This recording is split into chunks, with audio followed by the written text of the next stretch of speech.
அன்யாங் டார்மேஸ் welcome to bank to FF world. இன்றைக்கி நம்ம என்ன பார்க்க போகிறோம்னா விமன் குக்கோட நாகினி எஃப்எஃப் பார்ட் 21 தான்டா பார்க்க போகிறோம். ஸோ டைம் வேஸ்ட் பண்ணாமல் டேரெக்டாக ஸ்டோரிக்குள்ளே போயிடலாம். Use headphones for better experience. Imagine பண்ணிக்கோங்க, அடிக்ட் ஆகாதீங்க. வாங்க ஸ்டோரிக்குள்ளே போகலாம்.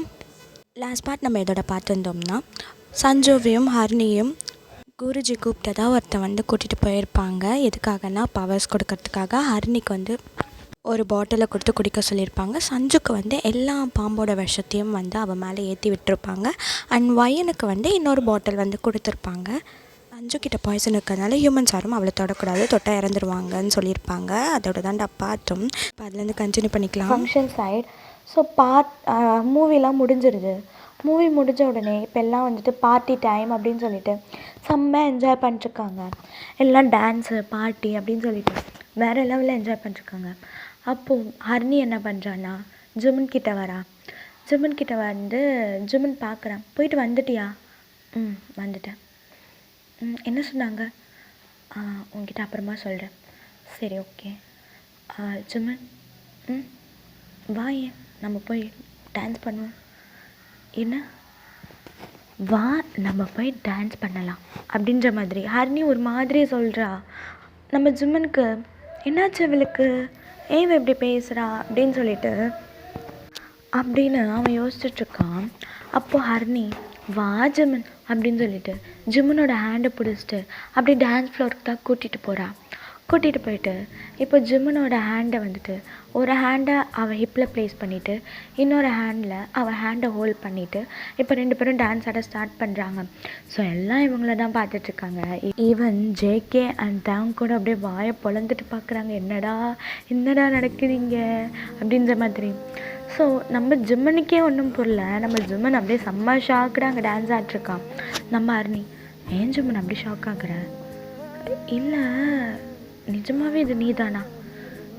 நான் தான், ஹரிணி தான். ஏன் என்னை பார்த்தா வேறு மாதிரி தெரியுதா உனக்கு? இல்லை, அப்படி இல்லை. அப்புறம் அட என்ன ஜிம்மன், நீ ஒழுங்காக டான்ஸ் ஆட மாட்டியா நீ அப்படின்னு சொல்லிட்டு ஹரிணி தான் லீட் பண்ணுறா. பட் டான்ஸே அங்கே வேறு மாதிரி இருக்குது. செம்மையாக 2 பேரும் டான்ஸ் ஆடிட்ருக்காங்க. இங்கே இவங்க பண்ணுறது இங்கே தேவக்கும் ஜேகேக்கும் என்னடா நடக்குது, என்னடா பண்ணுறான் அவன் அப்படின்னு சொல்லிட்டு மாற்றி ஃபேஸை பார்த்துட்ருக்காங்க. இங்கே உங்களுக்குமே ஒன்றும் புரியலடா. 2 பேரும் அப்படியே பேன் நின்றுட்டுருக்கீங்க. என்னடா பண்ணுறாவ அப்படின்னு சொல்லிட்டு. அதுக்கப்புறம் இப்போ 2 பேரும் செம்மையாக டான்ஸ் ஆடிட்ருக்கீங்க. நான் மியூசிக் போடுறேன், ஃபீல் பண்ணுங்கடா.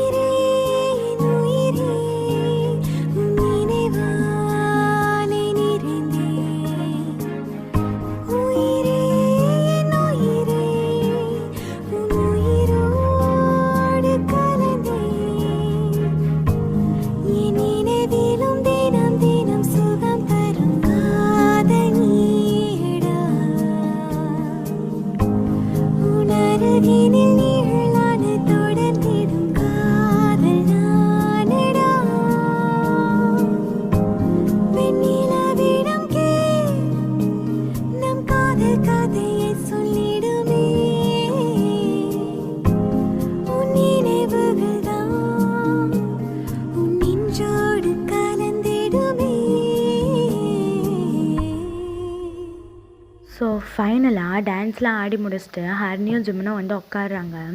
அப்போது தாங்க, என்னடா ஜிம்மனா, என்ன நடக்குதுங்க? எனக்கே ஒன்றும் புரியலடா. நானே பேனு முழிச்சிட்ருக்கேன். ஒரு பக்கம் இப்படி இருக்கா, சில டைம் வேறு மாதிரி இருக்கா. இவளை புரிஞ்சிக்கவே முடியலடா தாங்க அப்படின்னு ஜிம்மன் சொல்ல, ஜேகே, எந்த உலகத்தில் தான் என் பொண்டாட்டிங்க நார்மலாக இருக்காங்க, எந்த ஹஸ்பண்ட் பொண்டாட்டிங்களை புரிஞ்சிருக்காங்க சொல்லுங்கள்? எப்போவுமே இந்த பொண்டாட்டிங்க மட்டும் எப்படி இருக்காங்கன்னே புரிஞ்சுக்க முடியலையா? ஐயோ, ஒரு பக்கம் எப்படி இருக்காங்க, இன்னொரு பக்கம் வேறு மாதிரி இருப்பாங்க. எந்த டைம் எப்படி இருப்பாங்கன்னு அவங்களுக்கே தெரியாது அப்படின்னு ஜேகே சொல்லிட்டுருக்க. இங்கே நீங்கள் 3 பேரும் அப்படியே அவங்க 3 பேரை பார்க்குறீங்க. அப்போ 3 பேர் அவங்க 3 பேரும் அப்படியே கடை சரிச்சிட்டு ஒன்றும் இல்லை அப்படின்ற மாதிரி அவங்க கீழே குனிஞ்சுக்கிறாங்க. ஸோ பார்ட்டிலாம் முடிஞ்சு இப்போ எல்லாம் சாப்பிட்றதுக்காக போகிறாங்க. ஸோ ஹரிணி என்ன பண்ணுறான்னா ஜிம்மன் கிட்டே போயிட்டு, ஜிம்மன், என்ன இல்லை ஜிம்மன், எனக்கு டயர்டாக இருக்குது, வா வீட்டுக்கு போகலாம். இன்னும் பாட்டு இன்னும் முடியல. ப்ளீஸ் ஜிம்மன், ஒரு மாதிரி தலையெல்லாம் வலிக்குது, ப்ளீஸ் நம்ம போகலாமே. இவங்கள விட்டுட்டு எப்படி? அவங்க வருவாங்க ஜிம்மன், என்னால் முடியல, ப்ளீஸ். இப்போ நீ வரியா இல்லை நான் மட்டும் போட்டா? சரி சரி ஓகே ஃபைன் வரேன் அப்படின்னு சொல்லிட்டு இவங்க 2 பேரும் அங்கே யார்கிட்டயும் சொல்லாமல் காரில் வந்துட்டு கிளம்பிடுறாங்க. நம்ம ஜிம்மன், ஹாஸ்பிட்டல் ஏதாச்சும்? ஹாஸ்பிட்டல் நான்? ஏன் ஜிம்மன் நீ வேறு அப்படி சொல்ல, அப்போ தான் நம்ம ஜிம்மனுக்கு தெரியும், ஸ்ட்ரைக் ஆகுது. ஆமாம், இவன் மனுஷியாக இருந்தால் ஓகே ஹாஸ்பிட்டலுக்கு கூப்பிட்டு போகலாம், இவ தான் மனுஷியே இல்லையே, எங்கே இந்த ஹாஸ்பிட்டலுக்கு கூப்பிட்டு போகிறது நம்ம ஜிம்மன் அப்படின்னு யோசிச்சு, இதுக்கு தான் சொல்கிறது மனுஷியாக பிறக்கணுன்ட்டு அப்படிங்கிறான். நம்ம ஹரிணி அப்படியே ஜிம்மனை திரும்பி ஒரு லுக்கு. ஆமாம், அப்படியே சார் மட்டும் அப்படியே மனுஷனாக பிறந்துட்டா இருப்பார் வந்து சொல்லிருக்காரு அப்படின்னு சொல்ல, நம்ம ஜிம்மன் நானாவது பரவாயில்லடி, நீலாம் அப்படி சொல்ல. நம்ம ஹரிணி, என்ன நீலாம்? நான் பாம்புடா, நாகராணிடா, கொஞ்சமாச்சும் மரியாதை கொட்றா அப்படி சொல்ல. நம்ம ஜிம்மன், இப்போது நீ என் பொண்டாட்டி, ஸோ நான் அப்படி தான் பேசுவேன் பட்டி அப்படின்னு சொல்லிட்டு நம்ம ஜிம்மன் அப்படியே ட்ரைவ் பண்ணிருக்கான். நம்ம ஹரிணி அப்படியே ஜிம்மனையே பார்த்துட்ருக்க. நம்ம ஜிம்மன், என்னையே பார்க்குற? ஒன்றும் இல்லை அப்படின்னு சொல்லிட்டு அவள் திரும்பிக்கிறா. ஸோ இப்படியே அவங்க நேராக வந்துட்டு வீட்டுக்கு வந்து போகிறாங்க. வீட்டு கேட்டை ஓப்பன் பண்ணி 2 பேரும் அதான் காரில் போகும்போது கொஞ்சம் தூரம் போகிறாங்க. அப்போ 2 பேரும் அப்படியே ஷாக்காக வந்துட்டு உட்காந்துருக்காங்க. பிகாஸ் முன்னாடி, அதாவது காருக்கு முன்னாடி வீட்டு வாசலில் நம்ம ஹரிணி நின்றுட்டுருக்கா. இங்கே ஜிம்மனுக்கு ஒரு நிமிஷம் ஷாக்கு, ஏன்னா இங்கே பக்கத்தில் தான் ஹரிணி உட்காந்துருக்கா, ஆனால் அங்கே ஒரு ஹரிணி. நம்ம ஜிம்மன், என்னடா நடக்குது அப்படின்ற மாதிரி பார்த்துட்ருக்கான். இங்கே காருக்குள்ளே இருக்கிற ஹரிணி, ஜிம்மன் யார் அவ, பார்க்க என்ன மாதிரியே இருக்கா அப்படி சொல்ல. ஜிம்மன், அதை தாண்டி நானும் பார்க்குறேன், யார் அது, உன்ன மாதிரி இருக்காங்க, தெரியல ஜிம்மன் அப்படி சொல்ல. அங்கே முன்னாடி காருக்கு முன்னாடி இருக்க ஹரிணி, ஜிம்மன் காரை விட்டு இறங்கு, அது நான் கிடையாது, உன் பக்கத்தில் இருக்கிறது நான் கிடையாது, அவள் வேறு யாரும், நான் தான் உண்மையான ஹரிணி அப்படி சொல்லிட்டு காருக்கு வெளியில் இருக்கிற ஹரிணி சொல்கிறான். காருக்குள்ளே இருக்கிற ஹரிணி, ஜிம்மன் நான் தான் உண்மையான ஹரிணி, நிஜமாக நான் தான், ப்ளீஸ் என்னை நம்பு, அவள் போய் சொல்கிறா, அவள் யாருன்னே தெரியல, மேபி நம்ம ஏனிங் கூட இருக்கலாம் அப்படின்னு சொல்லிட்டு இங்கே காருக்குள்ளே இருக்கிற ஹரிணி சொல்கிறா. காருக்கு வெளியில் இருக்கிற ஹரிணி, ஜிம்மன் நிஜமாக நான் தான் ஹரிணி, ப்ளீஸ் என்னை நம்பு அப்படின்னு சொல்லிட்டுருக்கா. இங்கே ஜிம்மனுக்கு யாரா ஒரிஜினல் பீஸுன்னு சொல்லிட்டு மாற்றி மாற்றி வெளியே பார்க்குறான், உள்ளே பார்க்குறான், வெளியே பார்க்குறான், உள்ளே பார்க்குறான். நம்ம ஜிம்மனுக்கே என்னடா யாரா நம்ம ஹரிணின்ற மாதிரி இருக்குது. காருக்குள்ளே இருக்கிற ஹரிணி, ஜிம்மன் இங்கே பாரு, நான் தான் உன்னோட ஒரிஜினல் ஹரிணி, ப்ளீஸ் என்னை நம்பு, அவளை நம்பாத, அவள் யாருன்னே தெரியல, உன்னை குறைக்கிறதுக்காக தான் வந்திருக்கான், ப்ளீஸ் ஜிம்மன் நீ என்னை நம்பு அப்படி சொல்ல. நம்ம ஜிம்மனும் சரின்னு சொல்லிட்டு காரை விட்டு இறங்குறான். காருக்குள்ளே இருக்கிற ஹரிணி காரை விட்டு இறங்குறான். அப்போ வெளியில் இருக்க ஹரிணி, ஜிம்மன் நான் தான் ஒரிஜினல் ஹரிணி, என்னை நம்பு, அவளை நம்பாத, அவள் யாருன்னே தெரியல, ப்ளீஸ் அங்கே நிற்காத, தயவு செஞ்சு இங்கே வந்துடு அப்படி வந்துட்டு சொல்லிட்டுருக்கான். இங்கே இந்த ஹரிணி, ஜிம்மன் கூட இருக்கிற ஹரிணி, நான் தான் உண்மையான ஹரிணி, மரியாதையாக நீ யாருன்னு உண்மையை சொல்லு அப்படி சொல்ல. அங்கே இருக்கிற ஹரிணி, இங்கே பாரு, அதை தான் நானும் கேட்குறேன், ஒழுங்கு மரியாதையா இங்கேருந்து ஓடி போயிடு, ஜிம்மனை விட்டுட்டு ஓடி போயிடு, அவனுக்கு மட்டும் ஏதாவது ஆச்சுன்னா நான் உன்னை என்ன பண்ணுவேன்னு எனக்கே தெரியாது அப்படி சொல்லிட்டு அங்கே இருக்கிற ஹரிணி சொல்லிட்டுருக்கா. நம்ம ஜிம்மனுக்கு என்னடா யாரா நம்ம பொண்டாட்டின்னு சொல்லிட்டு மாற்றி மாற்றி பார்த்துருக்கான். இங்கே ஜிம்மன் கூட இருக்கிற ஹரிணி, இங்கே பாரு, நீ தான் டூப்ளிகேட், ஒழுங்கா இங்கேருந்து போயிடு, ஜிம்மன் எனக்கு மட்டும்தான் அப்படி சொல்லிட்டுருக்கேன். அங்கே இருக்கிற ஹரிணி, இங்கே பாரு, ஜிம்மன் உயிருக்கு மட்டும் உன்னால் ஏதாவது வந்துச்சுன்னா, பிரச்சனை வந்துச்சுன்னா, நிஜமாக நீ உயிரோடு இருக்க மாட்டேன், உன் சாவி என் கையில், ஜிம்மன் ப்ளீஸ் அங்கே நிற்காத, தயவு செஞ்சு அங்கேருந்து வந்துடு ஜிம்மன், நான் தான் ஹரிணி, ஒரிஜினல் ஹரிணி அப்படி சொல்லிட்டுருக்க. இங்கே இருக்கிற ஹரிணி, ஜிம்மன் நான் தான் ஒரிஜினல் ஹரிணி, நான் தான் உன்னோட ஹரிணி, ப்ளீஸ் என்ன நம்ப ஜிம்மன், அவளை நம்பாத அப்படி சொல்லிட்டுருக்க. நம்ம ஜிம்மன், ஒரு நிமிஷம் 2 பேரும் நிறுத்துறீங்களா, எனக்கு தெரியும் யார் என்னோட ஹரிணின்னு சொல்லிட்டு, யார் என் பொண்டாட்டின்னு எனக்கு தெரியும் அப்படின்னு ஜிம்மன் சொல்ல. இந்த 2 ஹரிணி அப்படியே ஜிம்மனை பார்க்க, ஜிம்மன் வந்துட்டு, அவன் பக்கம் இருக்கிற ஹர்னி பக்கம் திரும்புகிறான். திரும்பி அங்கே இருக்கிற ஹர்னி இன்னும் ஜிம்மன் நான் தான் ஜிம்மன் அப்படின்னு மனசில் நினச்சிட்ருக்க. ஜிம்மன் வந்துட்டு இவ பக்கம் திரும்பி, நீ யாருன்னு எனக்கு தெரியாது, ஆனால் என்னோட பொண்டாட்டி அங்கே இருக்கா, அவள் தான் என்னோட ஹர்னி அப்படின்னு ஜிம்மன் சொல்ல, ஜிம்மன் பக்கத்தில் இருக்கிற ஹர்னிக்கு அந்த பர்சனுக்கு வந்துட்டு செம்ம ஷாக்கு. ஸோ அவன் வந்துட்டு, ஜிம்மன் என்ன பேசுகிற, நான் தான், போதும் நிறுத்து, அவள் தான் என் பொண்டாட்டி அப்படின்னு சொல்லிட்டு அந்த ஹர்னிக்கிட்ட போகிறான் நம்ம ஜிம்மன். இங்கே இந்த பர்சனுக்கு எப்படி கண்டுபிடிச்சான் அப்படின்னு சொல்லிட்டு அப்படின்னு நின்றுருக்க. இங்கே நம்ம ஜிம்மன் ஹர்னிக்கிட்ட போயிட்டு, உன்னை எப்படி கண்டுபிடிச்சேன்னு உனக்கு தெரியுமா, அதுதானே யோசிக்கிறேன் அப்படின்னு கேட்க, நம்ம ஹர்னியும் அப்படியே ஹெட்டை ஷேக் பண்ணுறா நம்ம ஜிம்மன். ஸோ நான் எப்படி உன்னை கண்டுபிடிச்சேன்னா, என் பொண்டாட்டியை பற்றி எனக்கு தெரியாதா, என்னை கொல்லணுன்ட்டு தானே வந்தா அப்படின்னு சிரிக்க நம்ம ஹர்னி அப்படியே பார்க்குறான் நம்ம ஜிம்மன். நீ நான் தப்பு பண்ணலன்னு புரிஞ்சுக்கிட்டே தவிர்த்து என் மேலே உனக்கு லவ் வரலை. ஆனால் அங்கே இருக்கவ நான் தான் உன்னோட ஹர்னி, நான் தான் உன்னோட ஹர்னின்னு மூச்சுக்கு முன்னொரு தடவை சொன்னான். அப்போவே எனக்கு டவுட் இருந்தது. அண்ட் அவள் பக்கமாக என்னை இழுக்க பார்த்தா. பட் நீ என்னோட உயிருக்கு ஏதாவது ஆபத்து வந்துடுமோ அப்படின்னு சொல்லிட்டு நீ பதறினதை நான் பார்த்தேன். உன் கண்ணில் எனக்கான அந்த ஃபீலிங்கையும் நான் பார்த்தேன். அப்போவே முடிவு பண்ணிட்டேன், நீ தான் என் ஒய்ஃப்னு சொல்லிட்டு அப்படின்னு சொல்லிட்டு நம்ம ஜிம்மன் அப்படியே ஹர்னியை ஹக் பண்ணுறான். நம்ம ஹர்னிக்கே ஒரு நிமிஷம் அப்படியே அவன் சொன்னதே நினச்சிட்டு பார்த்துட்ருக்கான். அப்படியே அவள் பேக்கப் பண்ணுறா. அவளே அறியாமல் அவள் கண்ணிலேருந்து லைட்டாக ட்ராப்ஸ் விழுது. நம்ம ஹர்னி அப்படியே பார்த்துட்ருக்க. அந்த பர்சன் அதான் காராண்ட நின்றுனாங்களே, அந்த பர்சன் என்ன பண்ணுறாங்கன்னா அப்படியே வராங்க கிட்ட. அப்போ நம்ம ஹர்னி அப்படியே அந்த பர்சனோட கழுத்தை பிடிச்சிட்டு இன்னும் ஹக்கில் தான் இருப்பா, ஜிம்னை ஹக் பண்ணிட்டு தான் இருப்பா. அப்படியே ஹக் பண்ணிகிட்டே அந்த பர்சனோட கழுத்தை பிடிச்சிட்டு ஒழுங்காக இங்கேருந்து ஓடி போய்டு அப்படின்னு கண்ணிலே சொல்லிட்டுருக்கான். அந்த பர்சனும் அவங்களோட நார்மலான இதுக்கு வராங்க, ஸ்டேட்டுக்கு. அது வேறு யாரும் இல்லை, ரூஹி தான். நம்ம ஹர்னி ரூஹியை பார்த்து ஒழுங்கு மரியாதை கருத்து போயிடு அப்படின்னு சொல்லிட்டு கண்ணிலே சொல்லிட்டு அப்படியே அவள் கழுத்தை போட்டு நெரிச்சிட்ருக்கான். இங்கே ரூஹி என்னை விட்டுருங்க அப்படின்னு சொல்லிட்டு அவள் வந்துட்டு அங்கேருந்து பாம்பா மாறி போயிடுறா. நம்ம ஜிம்மன், ஆமாம் அது யார், எனக்கு தெரியல ஜிம்மன் அது யாருன்னு அப்படின்னு சொல்ல, நம்ம ஜிம்மன் சரிவா போகலாம் அப்படின்னு சொல்லிட்டு ஹர்னியோட கையை பிடிச்சிட்டு அப்படியே நேராக ரூமுக்கு தான் கூப்பிட்டு போகிறான். நம்ம ஹர்னி, இவ எதுக்கு ஜிம்மனை கொண்டு வந்தா, அதுவும் இல்லாமல் அந்த பர்சன் அவங்க சொன்னது ஜிம்மனோட உயிருக்கு ஆபத்து இதுவாக இருக்குமோ அப்படின்னு சொல்லிட்டு நம்ம ஹர்னி பயங்கரமாக திங்க் பண்ணிட்டுருக்கா. நம்ம ஜிம்மன், ஓய் பிரின்சஸ், பர்றா பிரின்சஸ்ன்னொடனே எதுவும் திட்டாமல் சொல்கிற, என்ன ப்ராப்ளம் ஜிம்மன்? இல்லை என்னாச்சு, ஏன் இப்படி உட்காந்துருக்க? ஒன்றும் இல்லை, மைண்ட் ஃபுல்லாக ஒரு மாதிரி ஸ்ட்ரெஸ்ஸாக இருக்குது அப்படி சொல்லிட்டு அன்னே சொல்ல. நம்ம ஜிம்மன், இங்கே பாரு, என்ன ஸ்ட்ரெஸ்ஸாக இருந்தாலும் மைண்டில் போட்டு குழப்பிக்காது. எவ்வளோ பிரச்சனையாக இருந்தாலும் அதை நம்ம சமாளிச்சுக்கலாம், புரியுதா?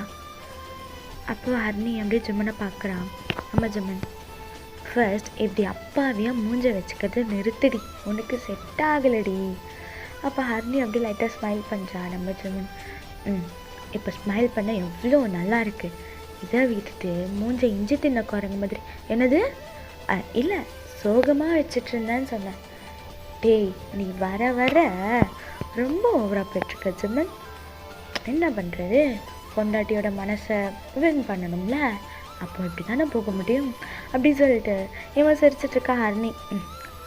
சரி சரி அப்படி சொல்லிவிட்டு அவளும் வாஷ்ரூம் போய் ஃப்ரெஷ் ஆகுறேன்னு போயிடுறான். நம்ம ஜிம்மன் அப்படியே லைட்டாக ஸ்மைல் பண்ணிவிட்டு, என் மேலே உனக்கு ஃபீலிங் வந்துடுச்சுன்னு எனக்கு தெரியும்டி, பிகாஸ் எனக்கு ஏதாவது ஆகிடுமோன்னு உன் கண்ணில் அந்த பயத்தை நான் பார்த்தேன். நீயும் என் மேலே கூடிய சீக்கிரம் கொஞ்சம் கொஞ்சமாக உனக்கு லவ் வரும்.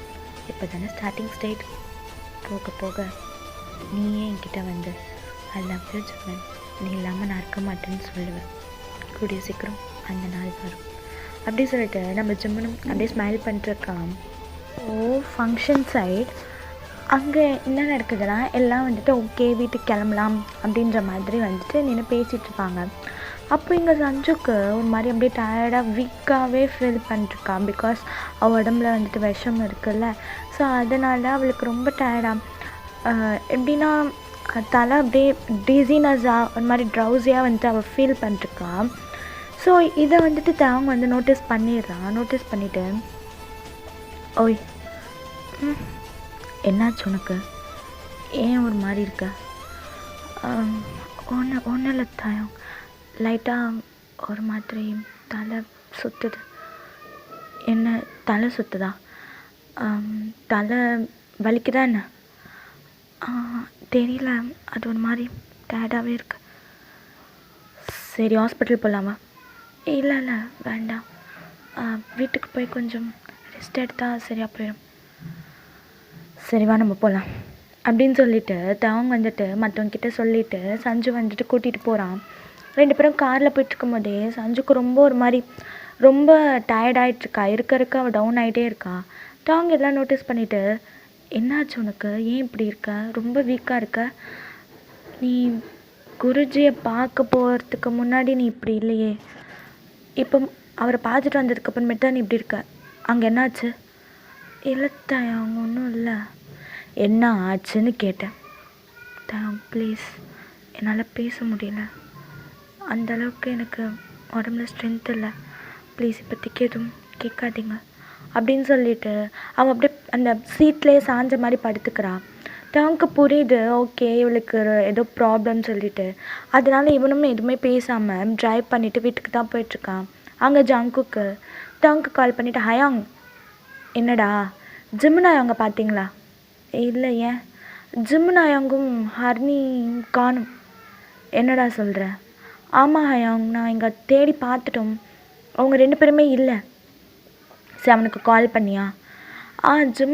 ஜிம்னாயங்க கால் பண்ணேன், பட் நாட் ரீச்சபிள்னு வருது. சரி நான் ட்ரை பண்ணிவிட்டு கூப்பிட்றேன். சரி அப்படி சொல்லிட்டு ஃபோனை கட் பண்ணிவிட்டு இங்கே சஞ்சுவை பார்த்தா அவன் நல்லா தூங்கிட்டா. ஸோ தாங்க என்ன பண்ணுறான்னா ஜிம்முனுக்கு தான் கால் பண்ணுறான், நாட் ரீச்சபிள்னு வருது. ஸோ ஹர்னிக்கு கால் பண்ணுறான், ரிங் போகுது. ஹர்னிம் சொல்லுங்கள் தேவம், எங்கே இருக்கீங்க 2 பேரும்? வீட்டிலையா? எப்போ வீட்டுக்கு வந்தீங்க? இல்லை பாட்டிக்கு நடுவில் வந்துட்டோம். என்ன ஏதாவது பிரச்சனையா? இல்லை அப்படிலாம் ஒன்றும் இல்லை. சரி சொல்லிட்டு வர மாட்டிங்களா? அங்கே எல்லாம் உங்களை தேடிட்டுருக்காங்க. இல்லை அது எனக்கு ஒரு மாதிரி இருந்ததா, அதான் வந்துட்டோம். என்ன நீயும் அப்படியே சொல்கிற? என்னாச்சு? சஞ்சுவும் உடம்பு முடியலன்னு சொல்லிட்டுருக்கா. அது அவளுக்கு பார்ட்டியில் ஒத்துக்கலை போல, ஸோ அதனால். சரி ஓகே, முதல்ல அவங்களுக்கு கால் பண்ணி ஜேகே கால் பண்ணி வீட்டில் தான் இருக்கும் அப்படின்ற மாதிரி சொல்லுங்கள். ஓகேயா? சரி ஓகே டாட்டா அப்படின்னு சொல்லிவிட்டு அவங்க வச்சிடுறாங்க காலை.